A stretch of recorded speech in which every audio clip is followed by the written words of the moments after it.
नमस्कार दोस्तों, मैं हूं श्यामवीर सिंह और आप देख रहे हैं हमारा चैनल जैसलमेर की गलियां। दोस्तों, फाइनली चाइना पाकिस्तान से अपना बोरिया बिस्तर समेट करके और वहां से भाग गया है। आपको पता ही होगा कि चाइना पाकिस्तान इकोनॉमिक कॉरिडोर पे ऊपर जो काम कर रहा था चाइना, जो कि चाइना के तिब्बत से लेकर जो कराची के पास ग्वादर जो पोर्ट है वहाँ तक ये इसको बनना था।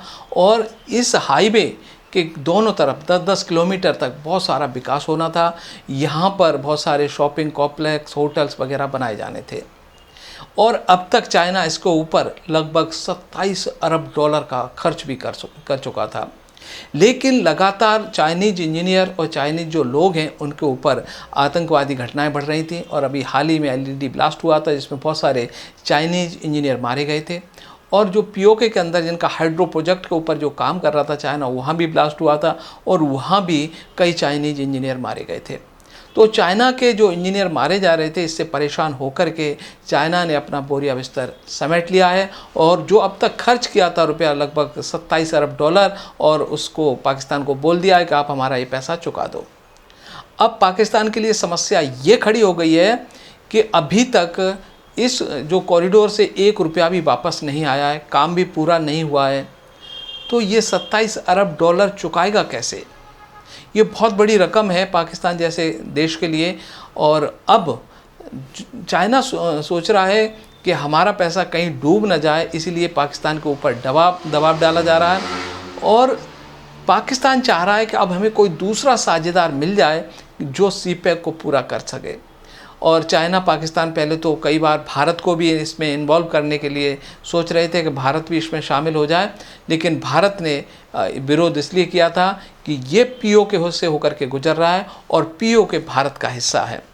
तो भारत तो शुरू से ही इसके विरोध में था, लेकिन चाइना नहीं माना और अपना प्रोजेक्ट लगातार जारी रहा। और फाइनली जब आतंकवादियों ने इसके इंजीनियर, इसके आदमियों को मारना शुरू किया, तब ये चाइना वहाँ से छोड़ करके अपने देश में चला गया है। और धीरे धीरे जो पाकिस्तान की कंपनियाँ कराची, लाहौर, रावलपिंडी के अंदर जो आ गई थी, वो भी अपना कारोबार समेटती जा रही हैं और धीरे धीरे सब कुछ बंद होता जा रहा है। आपको मालूम ही होगा JF-17 जो फाइटर लड़ाकू विमान है, वो भी पाकिस्तान के अंदर बनाती हैं चाइनीज़ कंपनियां। बहुत सारी मोबाइल कंपनियां वहाँ पर, शूज़ बनाने वाली, मेडिसिन बनाने वाली और कपड़े बनाने वाली बहुत सारी कंपनियां चाइनीज इस समय आ गई हैं। और मुझे लग रहा है कि अभी बात करें तो जो चाइना की कंपनियों ने पाकिस्तान को अपना एक देश समझ लिया था, अपना घर समझ लिया था, कई कॉलोनियाँ बना ली थी। और जो सीपैक बना, इसके दोनों तरफ लगभग 5-5 किलोमीटर एरिए में अपना यूँ कह के अपना वर्चस्व खड़ा कर लिया था। और यहाँ पर किसी पाकिस्तानियों को भी घुसने नहीं देते थे। ग्वादर पोर्ट है, वहाँ पर एक बहुत बड़ी कॉलोनी बनाई गई थी चाइनीज़ लोगों के लिए, जिसकी बाउंड्री की गई थी। और इसके अंदर चाइनीज़ सिक्योरिटी गार्ड रहते थे और यहाँ पर किसी भी पाकिस्तानी को आने जाने की अनुमति नहीं थी। ना तो इनका सिक्योरिटी गार्ड जा सकते थे, ना पुलिस जा सकती थी। तो पाकिस्तान के लिए कहीं ना कहीं ये शर्म की बात थी कि अपने ही देश में और उनके पुलिस वाले भी नहीं जा सकते। तो ये एक पाकिस्तान के लिए एक शर्मसार करने वाली बात हो रही थी। तो वहाँ के लोग लगातार इसका विरोध कर रहे थे कि ऐसा नहीं चलेगा। दूसरी एक सबसे बड़ी तकलीफ़ ये थी कि पाकिस्तान में इस समय भुखमरी है और वहाँ के हालात दिनों दिन ख़राब होते जा रहे हैं। चाइनीज़ जो लोग काम करने आ रहे थे पाकिस्तान के अंदर, वो पाकिस्तान की लड़कियों को शादी करके या ऐसे ही लेके चले जा रहे थे। और बहुत सारी पाकिस्तान की लड़कियां इस समय चाइना चली गई हैं और कईयों की पत्नियों को भी चाइनीज़ लेके चले गए, चाइनीज़ इंजीनियर वगैरह। तो पाकिस्तान की लड़कियां बेहतर ज़िंदगी की तलाश में चाइनीज़ चली गई हैं। जिस तरह से सीमा हैदर कराची छोड़कर भारत आई, ऐसे बहुत सारी लड़कियां भारत में भी आ रही हैं कि वहाँ पर भुखमरी के हालात हैं और वहाँ पर इस समय जीने के लिए परिस्थितियाँ ठीक नहीं हैं। तो कुल मिलाकर अब बात करें, पाकिस्तान के लिए सबसे बड़ी प्रॉब्लम ये हो गई है कि जो कर्जा है चाइना का, वो कैसे चुकाऊंगा। और हम टोटल अगर कर्जे की बात करें अमेरिका और विश्व बैंक से लेकर चाइना का, तो लगभग 77 अरब डॉलर का कर्ज 2 सालों में पाकिस्तान को चुकाना है। और ये जिसकी टोटल यूँ का एक अर्थव्यवस्था ही 350 अरब डॉलर की है, वो 77 अरब डॉलर 2 साल में कैसे चुकाएगा? 2026 तक, मार्च 2026 तक इसको किसी न किसी हालत में चुकाना। और मुझे लग रहा है कि 2 साल भी पूरे नहीं बचे, क्योंकि 4-5 महीने निकले, 1.5 साल ही बचा है। 1.5 साल के अंदर ये उसको चुकाने होंगे।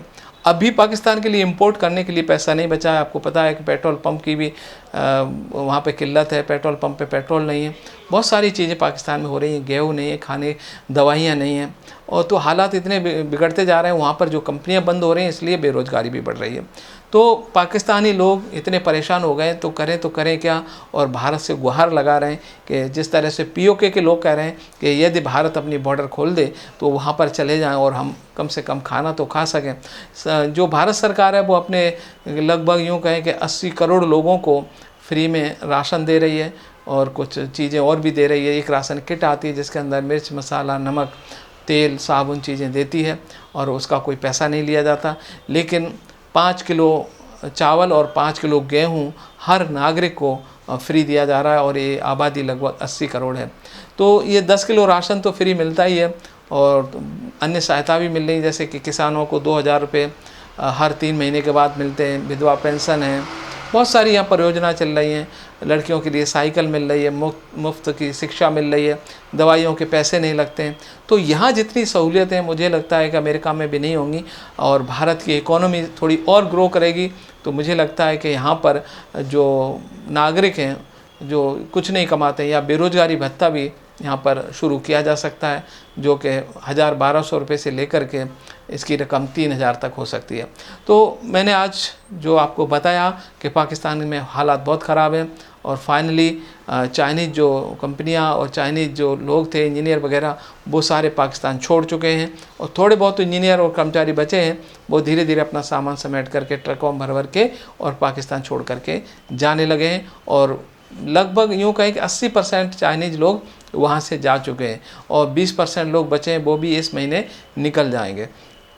तो चाइना ने एक प्रस्ताव रखा था पाकिस्तान के सामने कि देखिए, आपकी पुलिस हमारी सुरक्षा नहीं कर पा रही है, तो आप हमारे यहाँ अपनी पुलिस को भेज दो, और उसको हम ट्रेनिंग देंगे किस प्रकार सुरक्षा करनी है। तो ये स्थिति बड़ी शर्मसार थी पाकिस्तान के लिए कि चाइना सिखाए कि आपको सुरक्षा करनी नहीं आती, ऐसा बोल दिया। तो कुल मिला के पाकिस्तान में हालात दिनों दिन ख़राब हो रहे हैं। अब जबकि चाइना वहाँ से छोड़ गया है, तो अब हालात और ख़राब हो जाएंगे, क्योंकि हमारे बॉर्डर पे तो हमें भी सतर्क रहने की ज़रूरत है। तो सुरक्षित रहे भारत, और पाकिस्तान अपने, यूँ तो कह रहा हूँ, अपने पैरों पे खड़ा हो जाए वापस, भारत की तरफ ना दे कि हमें सुखी है, हमें यहाँ पे रहने दें, यहाँ कोई गड़बड़ ना हो। क्योंकि देखिए, जब पड़ोस में कुछ गड़बड़ होती है तो उसके पड़ोसी पे सबसे ज़्यादा बुरा असर पड़ता है।